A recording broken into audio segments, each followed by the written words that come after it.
In this video, we've got a really cool trick where a slip of paper that your audience signs or draws on actually travels from one signed and sealed envelope to another signed and sealed envelope. This is really cool. Let's get into it. How's it going, guys? This is the Hobbyist Magic channel. My name is Michael, encouraging you to enjoy the hobby of magic, whether that be through magic trick tutorials or magic reviews. So consider subscribing if you haven't already. I also wanted to give a huge shout out to my members, my channel members, both at the supporter and insider tier. You guys are the best and I appreciate you supporting me. And if you want to get in on that, there's exclusive content at both levels, as well as some other things. So check that out if you'd like to dive even deeper with this channel. You can click the join button below. But with all that said, there will be no further interruptions from me throughout this video, so let's dive into the magic. All right, guys, so this is a really cool, basically like a card across, essentially, but put under really, really fascinating parameters, and this comes from Theodore Animan's Practical Mental Magic. Interestingly enough, though, this definitely feels more like a magic trick than a mentalism trick. And so I do want to mention that we are continuing to cover tricks from that book this month, so be checking back if you enjoy mentalism tricks or magic tricks like this. You're going to need a couple things: business cards and envelopes. And so I use envelopes that just the business cards can fit inside. And it doesn't have to be, you know, like an official business card. It can just be a stack of index cards, slips of paper, whatever it might be.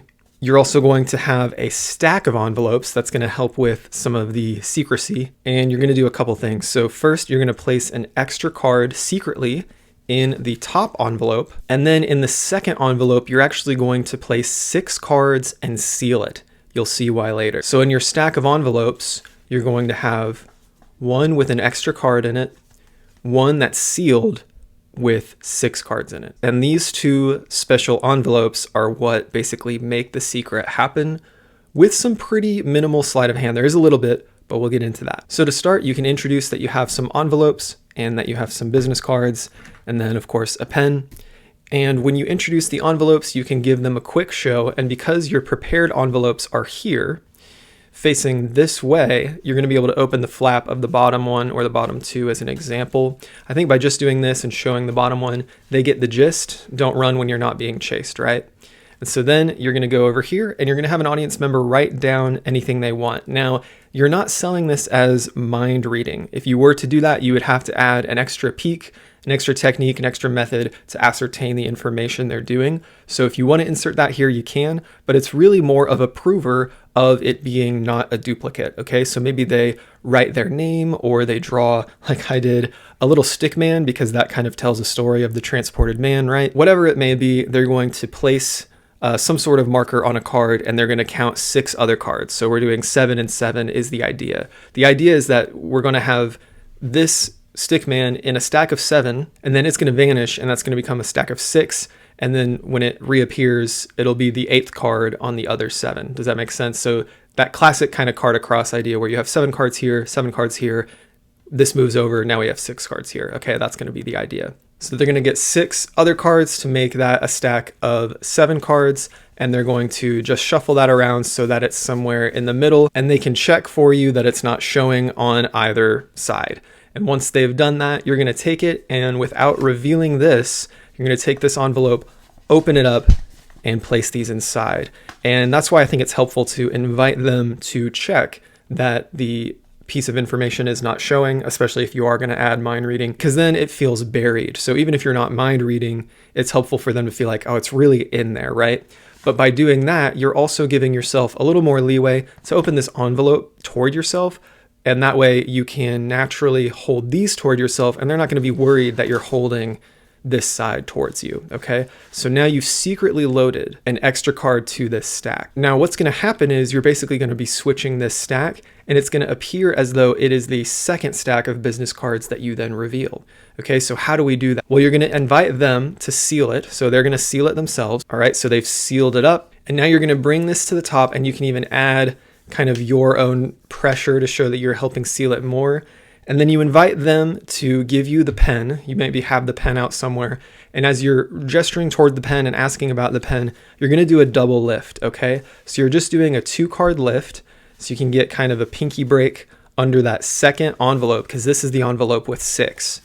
And you're just using card magic techniques to accomplish this switch. It's actually pretty comfy, if I can use that word, because as you're gesturing toward that, you're going to ask them, hey, what are your initials? And in that kind of question asking that always kind of distracts, you're going to do it's a very chunky lift, but you're going to do it more in this style of what feels comfy for me as I've read this trick and I've kind of been envisioning it is to actually keel the hand toward the stack. That way they're not seeing so much of this thickness. You can also look into, practicing this in the mirror, and do you want to cover with your front finger, for example, and go into that motion.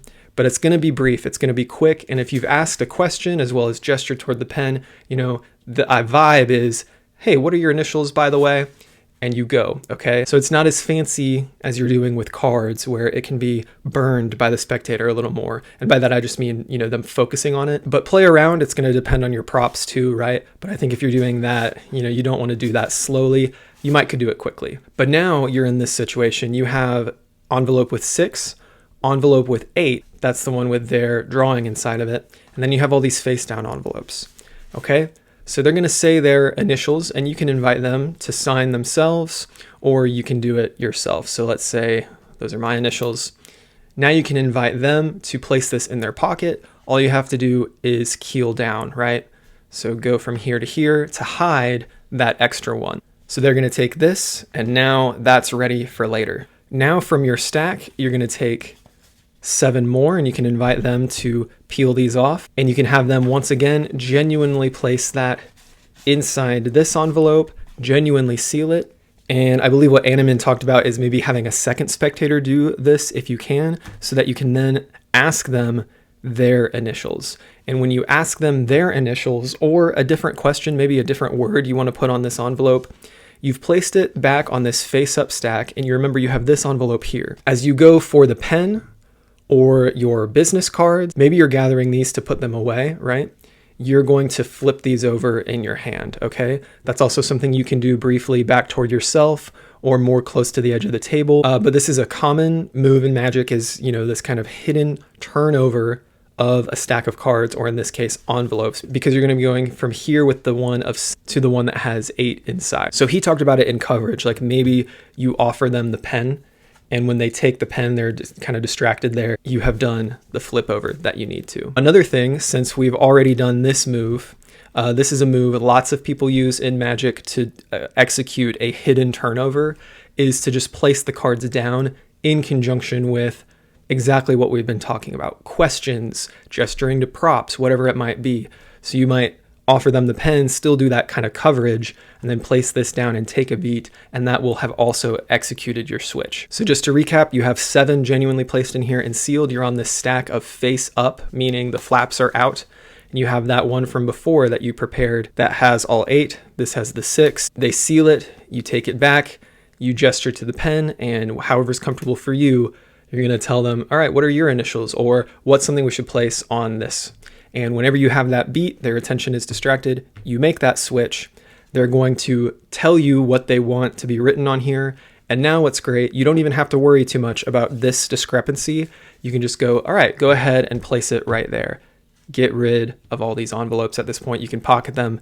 It really doesn't matter because you've executed the switch. So this is just a couple of switches. It's basically card magic, but it really won't feel like it as much because you have envelopes and pieces of paper. So let's say they just say their name, Bob, whatever it might be. And now you have 2 signed envelopes. And here is the perceived effect. They think that we have 7 cards here, 7 cards here, and we have a stick man inside. And here's what they get to reveal at the end. We go to this one first. I would recommend the one where cards have vanished from it to go there first so you can have your final reveal. All right, so you go to that first envelope. They're going to look through. They're not going to see their card, and they're going to only see 6.